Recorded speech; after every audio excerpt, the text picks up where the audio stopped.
For the past year, Turkey's Prime Minister has been under pressure from protesters and political rivals. Recep Tayyip Erdogan's critics say his government is corrupt and he must go. For his part, the Prime Minister says the ongoing unrest is a plot by his political rivals. Tensions remain high in Turkey, and now there are fears of further unrest and instability. Well, joining me to discuss all of this is CCTV correspondent Natalie Carney from Istanbul. And Natalie, we've seen many protests over the past few months. What exactly are these protests about?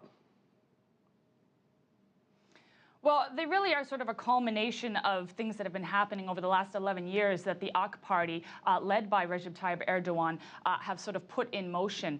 Most recently, as we saw last summer, a huge, large explosion of protests across the country called the Gezi protests, which basically the straw that broke the camel's back in that regard was a park in the middle of Istanbul's most popular tourist area called Gezi Park. The government wanted to come in there, demolish the park, and make a shopping center.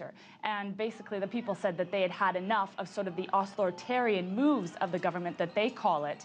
And these protests then erupted. And since then, there's been a lot of different governmental reforms that have happened, such as the internet judiciary reforms that have tweaked, the concern of the public. And most recently, we've seen this giant graft probe against the ruling AKP, Erdogan and his inner circle, which of course is only leading to even more and louder voices of opposition against the Prime Minister. So all of this has just been escalating and escalating to what we're seeing today. Some of these protests have turned very ugly. There's been quite a vicious response from the police to some of these protests. Who are the protesters themselves?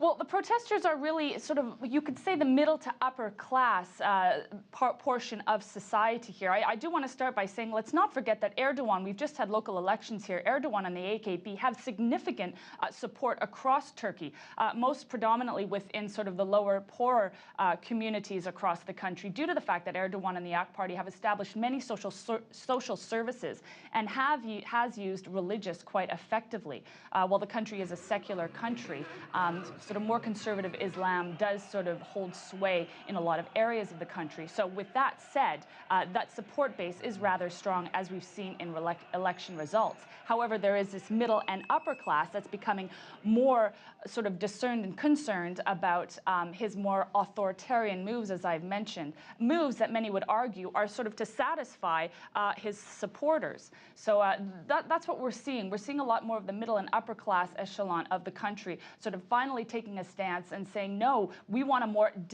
democratized way of doing things within the country. How severe is the situation? Could we perhaps see Turkey go down the same way that Ukraine went?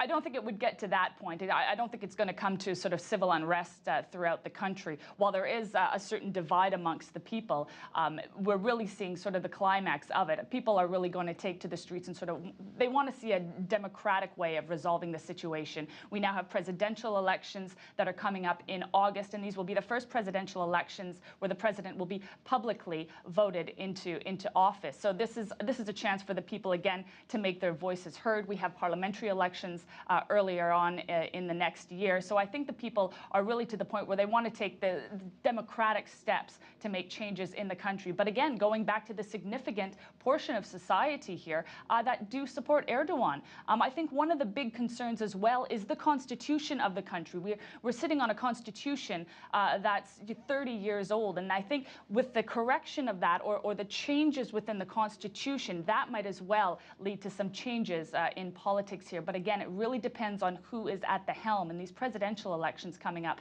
will sort of determine that. And there is worry that Erdogan will take the presidency and then make those constitutional changes to secure his place in the presidency and in sort of giving him more executive powers. So we'll have to see how that goes. But I don't see, there's no reason to be concerned yet that sort of a civil divide will happen within the country. Erdogan has laid part of the blame for what is going on at the door of an Islamic cleric known as Fethullah Gulen, who's actually based here in the United States, but runs an organization which is very popular in Turkey. They run a number of charities, they run a number of schools. Who is Fethullah Gulen, and what do we know about this organization?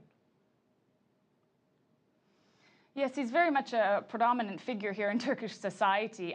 He's a former cleric, a former imam, who started a movement called the Hizmet movement back in the 70s, of basically social services, as you mentioned, and also particularly focusing on education, opening up schools, free schools to the public across the country. And now his schools flourish in about 140 countries around the world. So this was one aspect of concern for the Erdogan government, because the people who went through this school system are now in very influential parts of society, in the judiciary, in the police force, as well as in the media.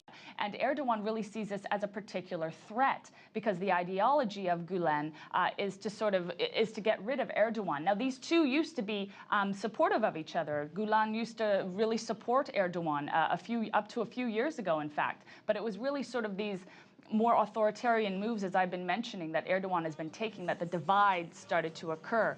And with Gulen's influence in the areas that I mentioned, Erdogan is very much concerned and seeing this as a serious threat. And as you mentioned, blames Gulen and the people who follow the Gulen within society as being behind all these this destruction against his current position.